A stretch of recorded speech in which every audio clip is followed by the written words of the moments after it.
I ćao svima ljudi i dobrodošli u moj novi video na mom YouTube kanalu. U ovom videu vam donosim jednu veoma važnu informaciju za fudbalski klub Vojvodina. Novosadska Vojvodina je profitirao od eliminacije Basela i Wolverhamptona u četvrtfinalu Lige Europe, pa će takmičenje u kvalifikacijama za Ligu Europe ove sezone započeti tek u trećem kolu kvalifikacija.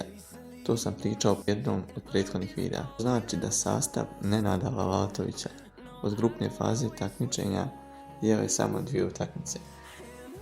Ždrijeb za treće kolo kvalifikacija održava se 1. septembra. Potencijalni rivali Vojvodine su Tottenham, Basel, Sporting, Kopenhagen, PSV, Wolfsburg, Apoel Bate, Apoel Berševa, Maribor, Rosenborg, Apollon, Rostov, Reims, Galatasaray, Malmö, PAOK, Standard, Steaua, Granda, Milan, AZ Alkmaar, AEK, Rangers i Lask.